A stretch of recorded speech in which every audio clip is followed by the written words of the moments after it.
These mummies weren't buried with myths, they were buried with manuals. In the glow of a lamplight, inked linen and cedar panels don't whisper superstition. They lay out a method, names to speak, gates to pass, ethics to calibrate, breath to steady, time to keep. Thoth, scribe of the gods, doesn't preach in these scenes. He measures. He tallies truth like a ledger, recording the heart's weight against Maat.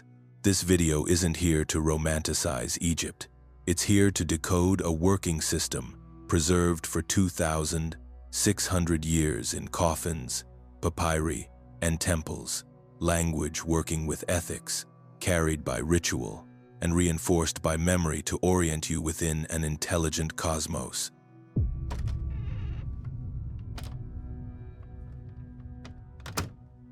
If you've ever felt that morality should be measurable, that prayer should be practice, and that death might be a passage you can train for, welcome. We'll follow the ink, not the hype, and we'll leave with tools you can use now, long before any final weighing begins. Picture a simple scene, a hall with a scale, a feather, and a heart. Anubis steadies the beam. Thoth stands to the side with his writing palette, ready to record. He doesn't argue or scold. He measures. Here, truth isn't a mood. It's the reading on the scale. Maat doesn't reward intentions. It weighs your pattern, not what you meant, what you kept doing. That's what gets written. Look closely, and the judgment tableau stops looking like mythology and starts reading like a procedural diagram. Every figure has a role, every object a function, every line of text a cue. The feather defines the standard, the heart presents the data, the jackal-headed technician ensures the process, and the moon, scribe authenticates the result with a signature no one can forge. There are details we can't share openly here without losing the nuance. Join our free newsletter via the link in the description. Enter your email. For a limited time, you'll also receive our ebook companion so you don't miss what we can't publish here. Why? Does measurement matter? Because what can be measured can be trained. That is why Thoth governs both time and text. The moon partitions night into countable units. The scribe partitions language into countable signs. The priest partitions ritual into beats you can keep with breath. The afterlife, in this system, isn't a last-minute exam. It is the long arithmetic of days, speech, act, promise, repeat.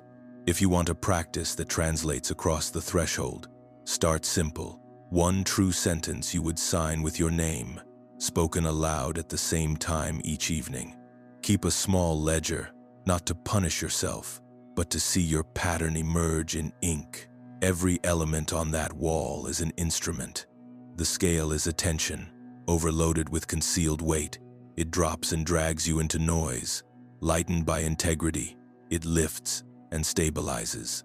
The feather is not soft, it is standard. The heart is not sentiment, it is the sum of acts. Thoth's tablet is the audit trail, the proof that the ritual produced a result. Even the crescent on his crown names timing as a spiritual variable. Right act, wrong time, wrong outcome. Right name, wrong pronunciation, wrong door. This is why names crowd the manuals like coordinates. To know a name is to know a function and a gate. In the halls, you do not plead that you are a good person. You demonstrate knowing of the threshold, of the guardian, of the truth you have actually embodied. Scribes embedded these prompts on coffins, papyri, and linen so the soul would have cues under pressure. But prompts only work if a life has prepared the response. A password inked on your wrist won't help if your tongue has been trained to favor performance over truth. So practice as the old houses of life did. By rhythm, copy a line that matters. Slowly, by hand. Speak it with the breath you can keep. Carry one promise across 7 dawns without excuse. Notice what the body does when you trade cleverness for clarity. The throat loosens. The breath widens. The mind quits drafting alibis. This is not piety. It is physics of the subtle kind. Every time you keep a line, the heart sheds ballast. Every time you break it, the scale remembers. If all this sounds unromantic, good. Thoth runs a workshop, not a theater. Ink stains, reed splinters, ledger smudges. Measurement is messy when it is honest, and far kinder than fantasy, because it gives you a path. Adjust the input, repeat the cycle, watch the weight change. Remember, in a civilization that gilded its dead, they still carved out space in the sacred image for a clerk. That detail is the doctrine. Beauty without accountability is a costume. Beauty with a record is a life. Stand in the hall again. Hear the air go thin with attention. Watch the stylus hesitate over the palette. Imagine it is your name the scribe is about to inscribe, not as a threat, but as a promise that your days amounted to a pattern. Begin where measurement begins. With one line you will keep tomorrow, and a ledger that will remember you correctly when no one else can. Start at the surface, a polished coffin face covered in bands of hieroglyphs. They aren't decoration, they're instructions. The deceased's Ren, their true name, repeats because a name is a key, placed where a shaking hand could still find it. Follow the lines and you're looking at a flight plan taped to a cockpit, spells to open gates, passwords for guardians, diagrams to guide a newly freed soul. The book of coming forth by day wasn't one book but a custom kit, chosen chapters and phrases, painted on wood, copied on papyrus, or written on linen, so the map always traveled with the traveler. Papyrus gives you breadth and pacing. The rolls unfurl at a human rhythm. Eye scans, voice follows, memory catches. The order isn't arbitrary. Sections cluster around functions, purifications, protections, names, proclamations of innocence, so that under pressure the mind can fall into sequence like a familiar song. In some periods, the same essentials are repeated across surfaces: coffin, inner coffin, bandages, because redundancy is a mercy. If one layer fails, another holds. Coffin texts are not postcards to the gods. They are checklists, like the chalk marks on a carpenter's bench, telling you what has been measured, fitted, and fixed. And then there is linen, intimate and inexorable. To inscribe the bandage is to print the prompt where the soul cannot avoid it. When panic narrows the world to 1 square inch, that square inch whispers the next line. You can hear the engineers inside the priests. They knew that stress erases. Recall. They knew that breath breaks on thresholds, so they placed cues where the body, out of habit, would look: on the chest, near the mouth, around the limbs that once carried weight. They taught names not as trivia, but as functions. A name is a behavior and a boundary. To know the name of a gate is to know what it asks of you: truth in speech, steadiness in breath, restraint in appetite, accuracy in measure. The manuals write these expectations into the path itself. You do not ask to be spared, you ask to proceed, and you demonstrate why, not with rhetoric but with recognizable signals. The right word at the right time, the right orientation to the right power. Watch how the kit encodes memory. Think of a pilot's kneeboard, a diver's slate, a surgeon's sterile count, compressed instructions kept within reach when error is unforgiving. That is what the panels and rolls are. The art is beautiful because attention honors truth with beauty, but the function is practical. Organize memory so that under pressure the tongue finds what the heart has already lived. This is why chapter 125 isn't poetry alone. It's a declaration that trains the mouth to align with deed. Each confession is a weight removed from the heart's pan. I have not stolen, not lied, not carried false measure. The point is not to impress a god. The point is to keep a stable signal when the beam demands it. You don't need cedar or linen to learn what the scribes were teaching. Build a small memory lattice in the rooms you already inhabit. Choose 7 stations you pass daily: doorway, sink, desk, kettle, mirror, bed, threshold. Assign each a single line of orientation, a name, truth, measure. restraint, breath, timing, gratitude, courage. Each morning, walk the circuit once in silence, tapping the surface with 2 fingers as you speak the word. Each evening, walk it again and add 1 sentence you would sign. This is how prompts become pathways. This is how a map moves from wall to body. Notice the redundancies the priests loved and copy them. Write the line you need on paper and keep it by your cup. Copy it by hand into a notebook. Make it the first sentence of your day's first message. Wear it on a small card against the skin for a week. Redundancy is not overkill. It is safe. Pressure is forgetful. Repetition makes memory heavier than fear. The manuals do not assume the dead suddenly become noble. They assume the dead arrive as they lived, rehearsed or not, steady or scattered. Which is why the kit places ethics next to names, breath next to passwords, timing next to petitions. You cannot trick a threshold with syllables you have not embodied, but you can train for one. That is the kindness hidden in the ink. The outcome is not a lottery, it is a practice. If your life has been a long preparation in small, truthful lines, the prompts on the wood and linen will ring the bell that calls that training to the surface. One more look at the coffin panel. The figures are not there to be admired. They are there to be used. Horus points. Isis raises. Thoth records. Each image is a verb. Each border is a boundary. Each band of hieroglyphs is a corridor. The coffin is not a box. It is a corridor folded into wood, an itinerary carved down into a thickness the body can recognize even without eyes. When the mouth opens and the breath returns, the first act is reading. If part 2 taught you why measurement dignifies the soul, part 3 is the logistics: where to print the measurements, how to pack them, how to read them when the room tilts. The ancients didn't hope a frightened mind would recall a long sermon. They built a small, sturdy kit and placed it where you could not misplace it. From here we follow the people who built the kits, the priest scribes in the houses of life, because manuals don't copy themselves, and memory without culture falls apart.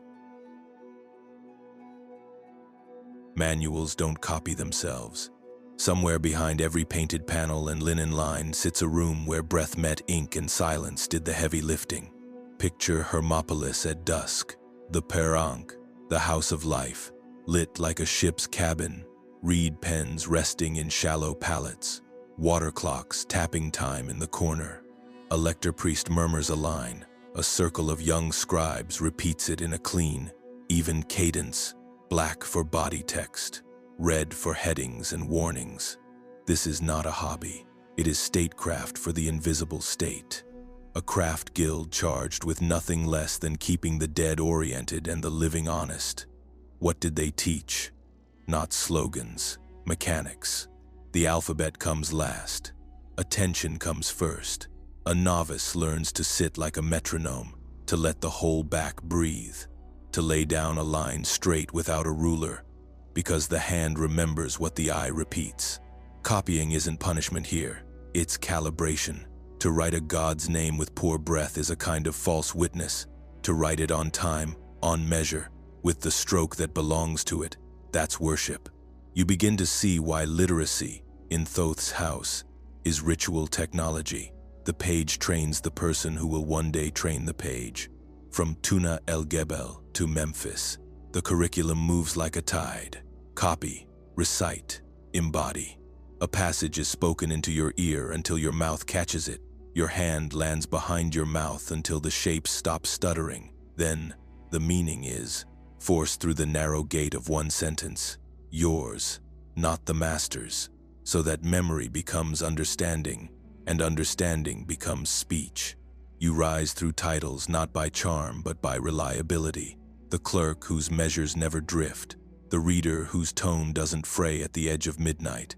The officiant who can keep his breath on a lunar count and still land the name true. Every tool on the desk carries doctrine. The split palette, black and red, says structure matters. The red is rubrics, the bones of order. The grid lightly scored beneath the text says alignment is merciful. It helps the eye not to wander when pressure mounts. The scrap shards, ostraca, Say nothing is wasted. Draft the hard lines where they can fail in private before they must hold in public. Even the reed itself teaches. If you carve it ragged, the line bleeds. Sharpen it cleanly, and the ink flows without noise.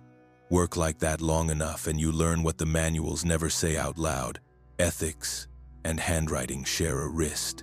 Now, if you stand this close to the workshop, the dead are no longer abstract. The people who will carry these texts are not mythical souls. They are neighbors with debts and duties, and the priests know it, so they build redundancy into the path. They paint the confession on wood, stitch it onto linen, tuck it into papyrus, drill it into memory, test it in speech. Repetition is not superstition. It is compassion for future panic. A reader who has spent 5 winters copying chapter 125 will not misplace the sentence when the room tilts and the scale goes still. The House of Life does not hoard. It circulates. Scrolls move between temple and tomb, ritual and archive, like arterial blood. Copyists are not mere functionaries. They are gardeners for a library that must survive flood and dynasty, fashion and famine. Every festival, every procession, every offering to Thoth's ibis and baboon is also a budget meeting for libraries and training. Books do not live on faith alone. They live on attention, ink, and the humility to write the same line again when you spot your own drift. What does any of this mean for a modern viewer who will never touch soot ink? It means the path through grand talk is small labor. Set a timer for 9 slow minutes and copy a line you would want on your coffin if all your speeches were forgotten. Copy it by hand, not for aesthetic points, but because the wrist keeps you honest. Read it out loud once, evenly, with the breath you can keep. Then close the page and write 1 sentence in your own words that captures what the line requires of you tomorrow. That's a House of Life drill, disguised as a calm evening. Do it 3 nights in a row, and watch how your speech tidies itself in daylight. There is a reason Thoth's priests taught timing as closely as text. The moon cuts the month into clean fractions. The water clock makes hours visible. Bells were not their instrument, but the discipline is the same. Keep count so the work lands where it belongs. Right act, wrong time, wrong outcome. Right word, wrong tone, wrong door. A school that trains attention, breath, measure, and cadence is not indoctrinating. It is tuning an instrument so the ritual has something to play. Skeptics will say, this sounds like romanticizing scribes. Fine, remove the romance, and what remains is still the most practical toolkit a spiritual tradition can offer. A way to store knowledge outside a single mind. A way to press it back into fresh minds without distortion. And a way to prove that the speech issuing from a mouth has a history longer than the mouth. The House of Life's real miracle isn't magic, it's continuity. Return to the lamplit room one last time. Hear the soft scrape of reed on fiber. Notice the patience it takes for a line to look effortless. See how the master doesn't raise his voice when the apprentice falters. He clears the palette, wets the ink, and begins again at the breath. This is how an archive survives centuries, not with grand oaths, but with small, repeatable acts of care. The manuals on wood and linen are only as steady as the wrists that made them. Train the wrist, and the voice follows. Train the voice, and the line becomes true. Train the line, and the life stops wobbling when it matters. There is another room behind the workshop, quieter still, where copying stops and questioning begins. A master leads a student through a conversation that isn't chatter but a tool. What is the sound of a name before it's spoken? Where does a line go when the breath breaks? What shape does truth take in darkness? The dialogue attributed to Thoth is not a sermon and not a spell. It is an instrument for tuning perception. It turns language from decoration into a lens. You can feel the same discipline as the scriptorium, but pointed inward, towards sight, speech, and the small muscles of attention. The questions look odd until you hear their rhythm. The master doesn't deliver answers. He draws them out of the pupil like a scribe pulling ink through a reed. Name this, then rename it by function, then rename it by consequence. A river is not river. It is a road for boats, a boundary for cities, a clock that fattens fields and later starves them. The student learns the cost of lazy labels. When the word is wrong, the ritual is wrong. When the ritual is wrong, the world you step into is not the one you trained for. The dialogue trains attention to edges, places where categories bleed. The teacher stops at a threshold and forces the student to remain there, to feel how a thing becomes its opposite when time is added. Too early, courage is recklessness. Too late, caution is cowardice. The Book of Thoth teaches what the coffin kit cannot: how to hold ambiguity without panicking, how to keep the tongue from racing ahead of seeing. If the funerary texts are the map you carry, the dialogue is the eyesight. You need to read it when the room tilts. Listen to how the Romulan tilts. Teacher handles silence. He doesn't fear it. He uses it the way a harpist uses the space between notes. He asks and then waits until the easy answer withers and something cleaner appears. You can practice the same art without a single glyph. Place an object on a table, a key, a cup, a stone. Speak its ordinary name once, softly. Then describe it by work, not by label. What it allows, what it limits, what it asks of the hand. Finally, rename it by consequence. What happens to you if you lose it, misuse it, or give it away? Feel how the mind tightens, how the word sharpens into a tool you can trust. There is a moral edge to this training. In judgment scenes, Thoth measures what you did. In the dialogue, he measures how you see. A mouth that learned precision will not bear false witness easily. A mind that learned to pause will not promise what breath cannot keep. The masters knew that sloppy perception becomes sloppy ethics long before it becomes sloppy ritual. So they sharpened seeing with words the way a carpenter sharpens a chisel with stone. Small, repeatable passes until the edge holds under pressure. The Book of Thoth also anchors imagination so it doesn't drift into flattery. When the student reaches for grand metaphors, the master drags him back to grain and moonlight. Name the scarab by how it rolls and berries. Name the moon by how it cuts and counts. Name the ibis by how it stands between water and land. The result isn't smallness, it is right size. You are not the center of things. You are a participant in measured order. Speak accordingly. When speech acknowledges measure, desire loses its fever and becomes direction. You may never handle a fragment of this dialogue, and the copies we have are thorny, but the spirit survives in any conversation that values perception over performance. Try it once this week, with someone you trust. Ask a real question you cannot answer.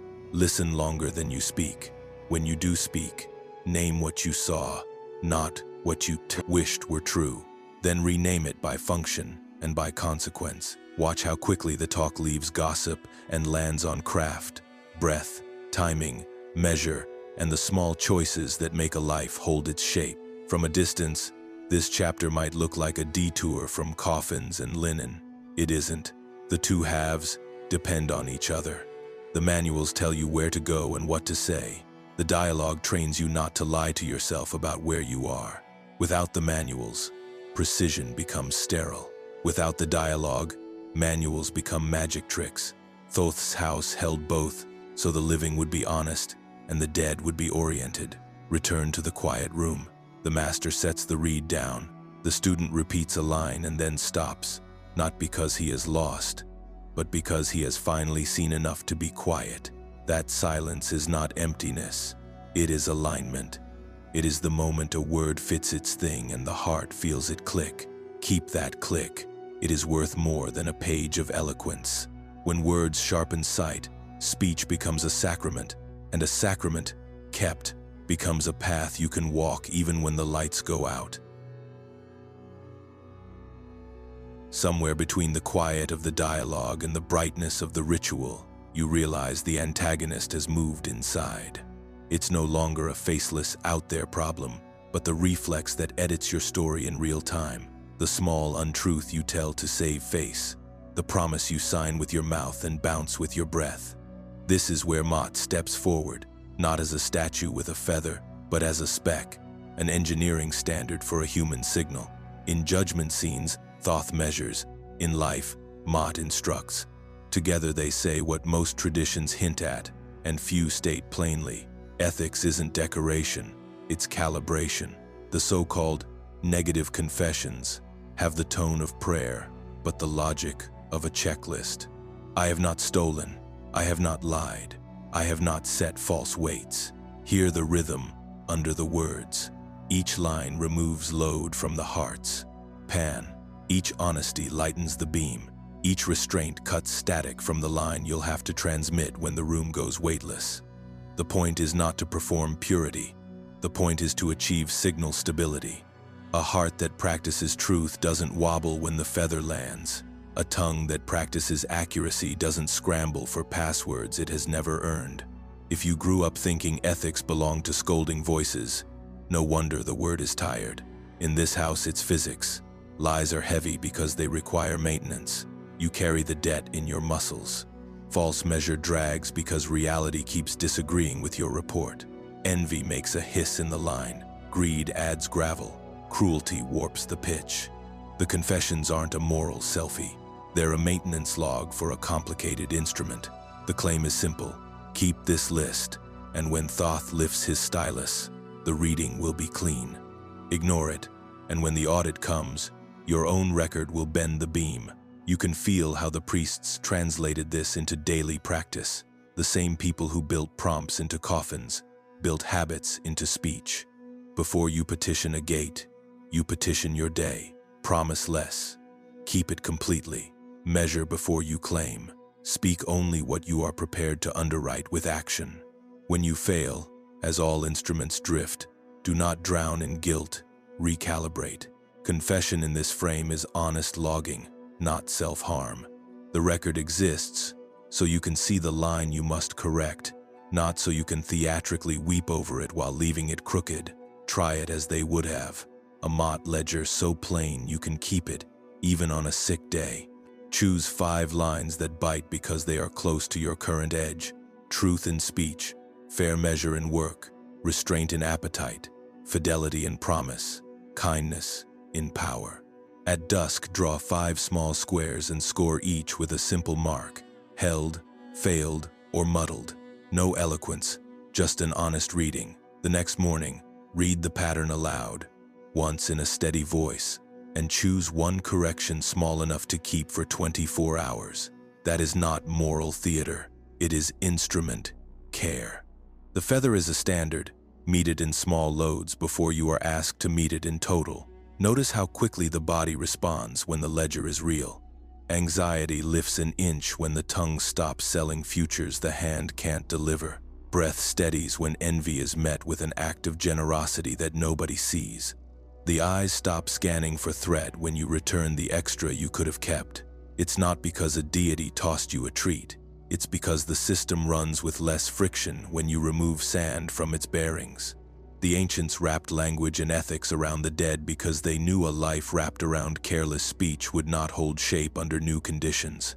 We inherit the same mechanics with different costumes, contracts, timestamps, audits. Maat is older than all of them, and sharper. The standard also cares about timing. You can tell the truth at the wrong time and make it false by effect. You can keep a promise in a way that breaks 3 others. Maat isn't a rigid code. It's a dynamic balance that asks for attention, not just obedience. The reed pen taught the scribes this already. Press too hard and the line bleeds. Press too lightly, and it dies mid-stroke. Ethical pressure is like that. The list guides you, but the hand must feel the paper. That is why the dialogue mattered before the ledger. Perception first, then precision in conduct. None of this is grand, and that is the point. The people who painted coffins still had markets to bargain in, and bosses to endure, and neighbors to forgive. Their standard had to work on ordinary Thursdays, so they made small, repeatable practices. Not stealing becomes careful change counted in a noisy stall. Not lying becomes, I don't know, said without shame. Not carrying false weights becomes a price typed correctly even when the buyer wouldn't. Notice, tell me your theology. I'll watch your invoice. The beam reads both without prejudice. There is a clarity that grows after a week of ledgering that no sermon can fake. You start speaking shorter sentences because they are all you can guarantee. You start refusing flattery because you feel the cost of carrying it. You stop asking to be believed and start working to be legible.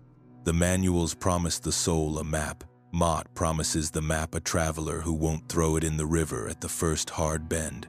If you want a ritual that works when it matters, the ritual starts here. A feather on the desk and a line you keep when nobody checks. Return to the hall one last time in your mind. The scribe's wrist is steady because his life island. The feather does not tremble because yours does not.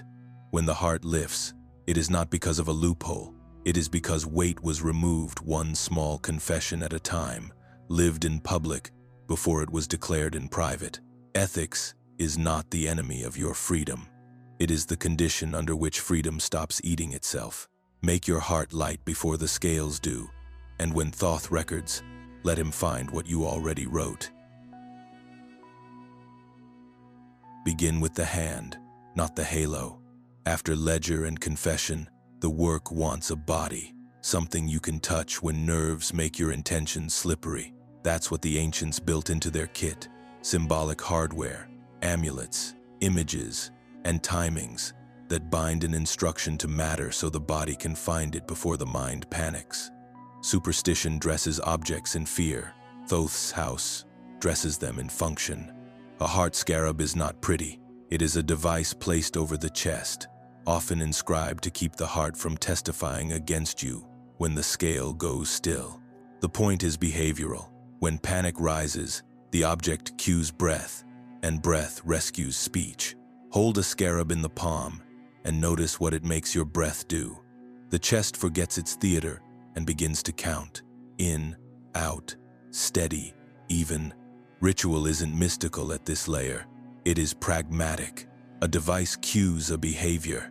The behavior stabilizes a signal. The stabilized signal keeps you from wasting your one chance at a threshold with noise. The priests understood design. They placed prompts where friction was lowest and payoff highest. On the body, near the pulse, over the mouth. Linen becomes interface. Cartonnage becomes dashboard. Wood becomes a corridor you can touch. The kit works because the body reaches for it before the story in your head starts improvising. Thoth's animals teach by posture. As an ibis, he is beak down, patient, a scribe on stilts, stalking the margin between water and land. As a baboon, he is all spine and praise, the watcher at first light who throws his hands to the rising Sunday. Two faces of one craft, precision and devotion. One keeps the numbers straight, the other keeps the courage warm. Place a small ibis on your desk, and you are not flattering a deity. You are installing a rule. Write only what you will sign. Let a little baboon greet you at dawn, and you are not becoming quaint. You are choosing a first emotion that doesn't jam the instruments. Gratitude lowers noise so measurement can begin. Timing is part of the hardware, not an afterthought. Thoth counts in moons, and the tradition followed his clock. Start something at the first crescent and you will feel the month carry you. Close something at the dark and you will feel the clean edge of ending. Water clocks and star risings were their instruments. Your calendar will do. Lock one practice to the lunar arc, say, your nightly line of truth, and notice how much less effort it takes to keep when time does half the carrying. Right act, right time. The same sentence spoken in the wrong moment is a kind of falsehood. The moon's curve reduces that risk by giving you a rhythm to lean on when willpower is thin. The body understands talismans better than lectures. Touch anchors thought. Weight reminds the reckless wrist to slow down. Edges train the thumb to stop fidgeting and choose. This is firmware at the human scale. You can scoff at a bead until you notice how often your hand searches for a phone that isn't there. You already believe in objects that change your mind. The question is whether you will choose the ones that serve you. An amulet is just a higher quality notification. No battery, no feed, all intention. It vibrates your attention without stealing it. Try one honest build. Choose a small object and assign it a single function. The scarab for memory without panic, a ring for continuity without fuss, a feather for honesty without drama. Wear it for 7 days, not as ornament, but as contract. When the old reflex arrives, the lie to buy time, the promise your breath can't fund, touch the object and keep the line instead. If you miss, log it. If you hold, log that too. Objects don't save you, they save you time. They reduce the work of remembering when remembering matters most. There is a reason many amulets sat where breath and voice live. The old opening of the mouth rite restores speech after the long quiet and reminds the living that truthful speech is trained before it is tested. Put a token near the throat and let it become the gatekeeper of your tone. Are you about to perform or to inform? Are you answering to be praised or to be clear? The little weight at your collarbone will tell you which direction you're leaning. If you listen, the mouth will open with less theater and more truth. Do the same with place. Build a small station for measure, a corner of a desk with the ibis, a reed pen, a candle, and the ledger you keep. The point isn't theater, it's predictability. A reliable station reduces decision fatigue. You sit, you breathe, you copy, you speak one line you will keep. After a month, the station itself becomes an amulet, and you can carry its calm into noisier rooms. That is the goal. Internalize the hardware, so you do not need the beast hardware.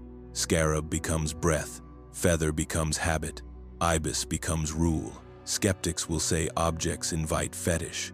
They can, and marketeers will sell you a drawer of trinkets to prove it. That is why Thoth's house ties every token to a behavior, and every behavior to a ledger. If an object doesn't change how you read, speak, or keep, it isn't sacred. It's clutter. If it does, you won't need to convince anyone. It will show up in your pattern. Fewer alibis, cleaner promises, smoother exits. Symbol becomes visible function, or it goes back in the box. Hold one more tool in mind. Gratitude as a timing device. The baboon at dawn isn't cute piety. It's a practical warm-up. Spend 3 breaths naming what is working before you pick up the pen. You will overcorrect less. Praise, then precision, devotion, then design. The symbol taught it long before we found the words. One object won't change a culture, but objects multiplied become culture's bones. In the catacombs, you'll see how amulets, animals, and timing scaled into cities, how offerings kept libraries alive, how festivals funded instruction, how households mirrored temples. That is where we go next, because a single token can calm a hand, but a city of tokens can keep a civilization from forgetting what it promised itself to be. A corridor opens under the hill and the air changes. The torches show shelves upon shelves of limestone niches, each holding a bundle shaped like a bird, each bundle wrapped and labeled in a hand that once sat beneath a temple lamp. This is not a curiosity cabinet. It is a ledger written in bodies. Citizens brought offerings to Thoth, ibis, and sometimes baboon, tokens of devotion that look quaint to modern eyes, until you follow the supply chain backwards. Hunters and handlers, embalmers and linen makers, resin traders and jar carvers, priests and scribes, an ecosystem of craft turned belief into payroll and payroll into memory. That is what cult practice does. When it works, it scales attention until an idea survives its first generation. Outside the catacombs, the festival moves like a tide. Processions carry standards and small images through streets that have learned the route by heart. A lector cries a line, a dozen voices answer. Vendors sell bread and beer. Children stare at masks older than their grandfathers. Somewhere in the middle of the noise, a young scribe buys a packet of soot and a reed with the coins his mother folded into his palm. Because devotion funds the bench where he will learn to copy the words that orient the dead and discipline the living. Theology looks large at the front of the parade. Infrastructure does the quiet miracle at the back. The library stays open. Follow one coin. It passes from a woman with a petition to a priest who stamps her request into the day's record. From there, it moves to a cloth shop where linen will be bought for wrappings and for practice sheets. It pays a porter who carries water to the House of Life and a mason who repairs the lintel above the archive door. It lands in a scribe's hand as a stipend that lets him spend another winter night copying a fragile roll so it does not die when the old one crumbles in spring. Faith without this economy is a mood. Faith with it is culture. If you think the mummies are the message, the catacombs correct you. The message is the network that made the mummies legible. Households that repeated names, teachers who trained breath, markets that priced resin honestly, festivals that kept calendars visible to everyone. So time itself became a teacher. A single amulet calms a hand. A city of small amulets, honest weights, and timed processions calms a civilization enough to copy itself forward. That is why a corridor of ibis bundles reads like a graph of belief. Each shape is a data point in a centuries-long pattern of attention. There is a discipline to this scale. Offerings are not bribes. They are participation, visible ways to shoulder a blank to .com fraction of the work. When a family paid for a votive bird, they were not buying luck.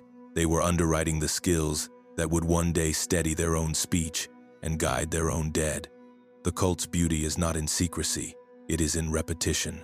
1,000 small acts, done on time, keep a language honest and a ritual ready.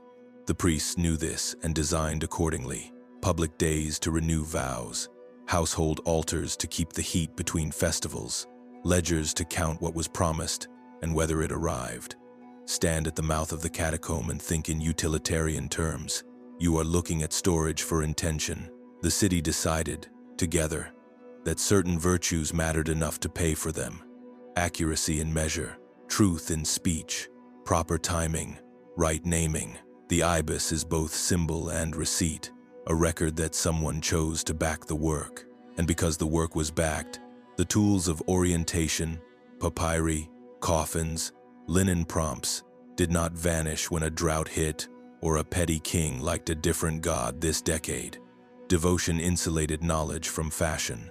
It is easy to dismiss all of this as ancient religion if you forget that every healthy craft community you admire today operates on the same logic. Musicians keep venues alive by showing up. Climbers keep their walls open by paying dues and mending holds.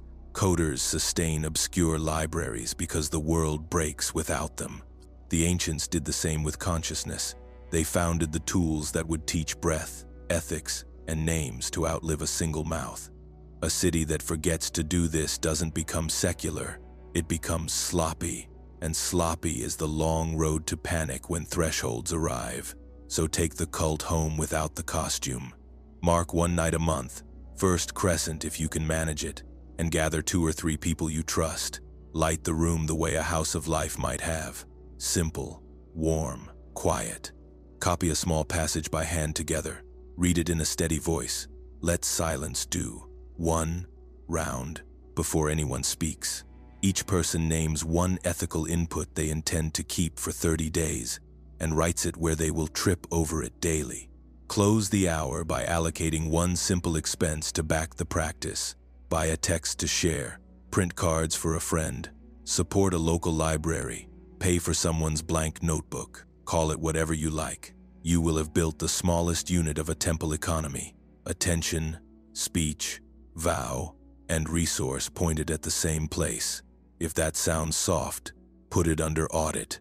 In a year, ask what it bought. Fewer broken promises recorded in your own ledger. Cleaner tone in the emails no one sees. Less scramble when life tilts. A child who can copy a line without sighing. A friend who stopped lying to themselves in the gentlest, most decisive way. You will have traded a handful of evenings and ordinary coins for continuity. That is not quaint. That is engineering culture on purpose. Walk back into the corridor one last time. The bundles settle in their shelves like punctuation. each one a full stop in a sentence written by thousands of hands across hundreds of years. The air is still because the work is done. Above ground, the festival rolls on, paying next winter's ink forward. The message is not that ancient people were strange. The message is that practice scaled is how a city remembers how to be itself. From here, we'll follow what happens when this archive travels, how later ages translated Thoth for new tongues, and what they kept true. Archives travel strangely. Some ride intact in cedar and gold, others hide in fibers and wait for light we only invented yesterday. Conservators lift a scrap of linen, and a band of ink flares under multispectral lamps. A roll long as a room is coaxed open, and a familiar cadence returns. Names, gates, confessions, timings. New finds don't give us novelty, they give us clarity. They sand the romance off and leave the mechanism showing. Texts close to bodies, ethics next to passwords, lunar counts near prayers. The kit looks the same at 20 paces as it did in the lamplight of part 3, and that repetition is the argument. When a culture means it, it builds redundancies. These recoveries also correct our favorite misunderstandings. Coffin art isn't a mood board, it's a checklist you can run with one eye shut. Linen isn't sentimental, it's interface.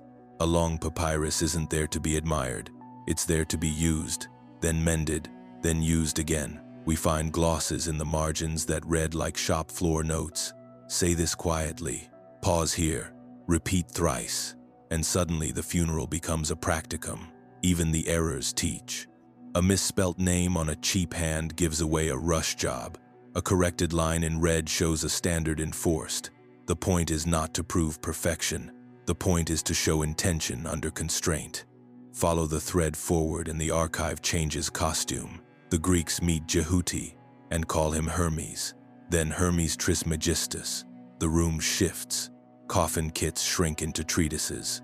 Dialogues travel into philosophy. The temple bench becomes a study table in a townhouse. You can feel the drift in tone. Fewer gates, more metaphysics, fewer passwords, more meditations. Still a scribe, but now dressed as a sage speaking to a student about mind, cosmos, and the good. The Hermetica preserved the voice of training, even as they moved the venue of practice. What was a manual for travel becomes a method for transformation while alive. Drift is not betrayal when it names itself. Transmission is honest when it keeps the spine. In the best of these later texts, you still hear Thoth's older rules humming under the new language. Measurement over mood, restraint over spectacle, timing over impulse, and names as functions rather than ornaments. Where the line holds, you get a philosophy that behaves like a craft, practice heavy, testable in life. Where the line frays, you get flattery, secret titles, foggy promises, speech that can't survive an audit because it never intended to. The afterlife map turns to mist when the inputs disappear, so you'll need a way to tell inheritance from imitation in a world that sells both. Here is a simple continuity test you can run in your head before you hand a teaching your breath. First, is it measurable? If you practice for 7 days, what should change that you could note in ink? Second, is it ethical? Not moral posing, actionable restraint that lightens the heart's pan. Third, is it named? Not grand adjectives, precise functions you can call at the right door. Fourth, is it timed? Does it care when, not just what? If a claim fails all 4, you are looking at perfume with no substance. If it passes 2, you have a fragment, handled gently. If it passes 3 or 4, you have something with a spine. Recent excavations help, not because they satisfy curiosity, but because they let us watch a tradition keep house at scale. You see a papyrus repaired and reused across generations, and you learn that continuity isn't magic, it is maintenance. You see a burial with minimal wealth but maximal text, and you learn where value actually lived. You see a scribe's hand grow steadier across decades, and you learn that devotion isn't a mood, it's a wrist. These are not romantic images. These are quality controls, the same kind you respect in any serious workshop, where later ages add value, honor them. The Hermetic habit of turning outward rites into inward exercises is a good adaptation if it keeps the inputs. Breath, measure, truthfulness, timing, none of these vanish because the reader lives under a different empire, where later ages add glamour. Beware. A teaching that flatters your uniqueness while demanding nothing you can count will give you a nice afternoon and a heavy heart. A teaching that names its costs and shows you where to place your hand on the beam is not selling, it's reminding. The translation from Thoth to Hermes also smuggles in useful questions. If the soul can be trained for passage, can the person be trained for perception now? If names open doors there, what do names open here? In speech, in contracts, in promises. If Maat makes a heart light in a hall, can Maat make a daylight in a kitchen? The best later texts answer without slogans. Yes, by drill, copy, recite, restrain, time. Watch your pattern until your pattern watches you. It's the same sentence wearing a different robe. There is virtue in admitting what we don't know. We don't have every chapter that once existed. We don't know every nuance that a lector gave a line in Memphis in a rough year, but we have enough to see the silhouette.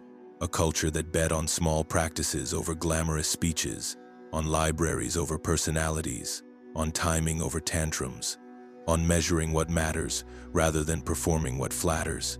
That silhouette matches the handprint on the cedar and the rubrics in red, and the scratch on an ostrakhan where an apprentice practiced a god's name until it stopped wobbling. Bring the camera back to the present. You're not laying out a mummy, you're laying out a week. You're not bargaining with Osiris. You're bargaining with your calendar, your appetite, your habits of speech. If you inherit anything from Thoth through Hermes, let it be the refusal to make a system out of slogans. Keep the spine, measurable, ethical, named, timed. Evolve the skin. Use your tools, your lamps, your neighbors. What survives translation isn't costume, it's craft. One more image before we turn to the finale. A conservator's brush lifts dust from a sign that once wrote a chest. A line emerges. The room goes quiet in that particular way. It does when a tool clicks into your hand. Old text, new light, same function. That is transmission done properly. Guard the spine, evolve the skin. From here, we gather the threads, language, ethics, ritual, memory, and braid them into a practical cosmology you can live by before any scale ever moves. The pieces are on the table now. Language that sharpens sight, ethics that stabilize signal, ritual that binds instruction to matter, memory that doesn't panic when the room tilts. Thoth's archive wasn't built to impress the dead, it was built to train the living. A practical cosmology means you don't wait for a hall of judgment to practice judgment. You build it into your day, so the scale inside you stops wobbling. The equation is the same one carved on cedar and whispered on linen. Measurable, ethical, named, timed. Keep that spine and the rest can change clothes. Begin where all reliable systems begin, with a clock and a line. Name one sentence you would sign with your own hand, and put it on a schedule your breath can keep. The old houses liked the first crescent because time helps discipline along, but any steady hour will do. Speak the line out loud once as you exhale. Copy it by hand as slowly as you can without lying to the ink, and then go do the smallest act that proves the line true before the day ends. Not for drama, for calibration. The goal is a heart that has shed the ballast you no longer want to carry. When someone else's feather appears, add a ledger that fits in the palm so it never becomes theater. Choose 5 inputs that bite because they touch your real weak spots. Truth in speech, fair measure in work, restraint in appetite, fidelity in promise, kindness in power, and score them simply at dusk. Held, failed, or muddled. No excuses, no epithets. The reading is the ritual. In a week, your breath will already know which line to brace for, and your tongue will start asking for less trouble to clean up tomorrow. Ethics becomes engineering precisely here. Small loads, repeated cycles, friction measured in the wrist, not in the mood. Keep tools where panic lives. The ancients used scarabs and feathers. You can use a ring, a coin, a smooth stone, a card. Give each object a single function tied to a single reflex.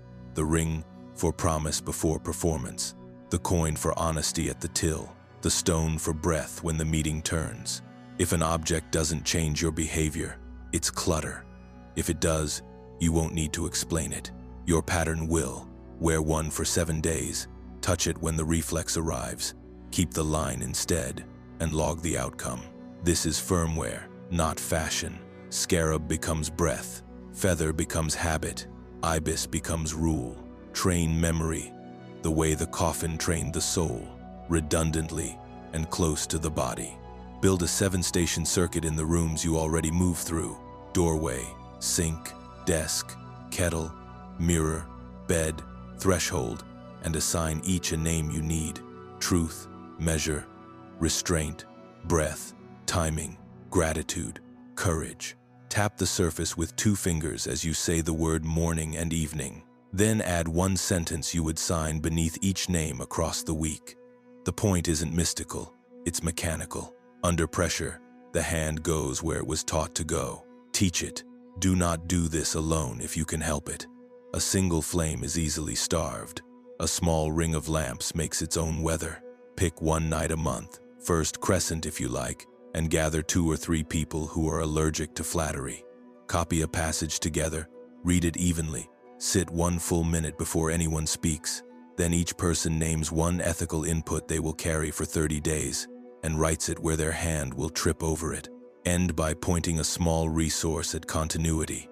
Buy a book, print a card, pay a month of someone's blank notebooks.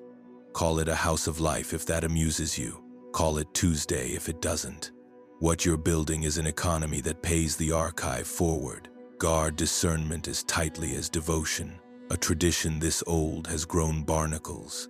Before you give a teaching your breath, run the continuity test you learned. Is it measurable in a week? Ethical in its demands? Named with precision? Timed with care? If it fails the spine, smile and walk on. If it passes, adopt it as if it were your own handwriting, and then prove it in public on ordinary days. The ancients were not fooled by eloquence. They were impressed by wrists that stopped wobbling. When you are tired, and you will be, remember why measurement is kinder than fantasy. Fantasy begs to be believed. Measurement invites you to adjust the input and try again. 1 skipped line does not condemn you. It gives you tomorrow's work. 1 kept line is not a medal. It is a lighter pan on the beam. This is what the manuals meant under the pictures. Practice, not posture. Breath you can keep. Speech you can fund. Timing that turns chaos into choreography. A life arranged that way is already oriented. Here and later, we have almost everything we need inside 1 week. A daily line you sign. A dusk ledger that refuses theater. Objects that cue behavior before panic. A monthly circle that keeps libraries alive. And a habit of checking claims for a spine before you let them near your attention. Add gratitude at the start of work, not as sugar, but as noise reduction, and the numbers change faster. Praise steadies the wrist, precision keeps it honest. Together they train a signal that doesn't fray when the feather lands. Train the signal now, trust the scales later. If you want the uncut notes we can't publish here, and the material that keeps your practice honest, join our free newsletter at the link in the description and enter your email. For a limited time, we'll also send the ebook companion, so you don't miss the pieces too sharp for this platform. If this matters to you, don't wait and tell yourself you'll remember later. The archive survives on attention that arrives on time. Stand once more in the imagined hall, a beam, a feather, a heart, a quiet scribe. You are not pleading, you are presenting a pattern you built, line by line, breath by breath, promise by kept promise. Old text, new light, same function. If you feel this on a deep level, comment, I get the code.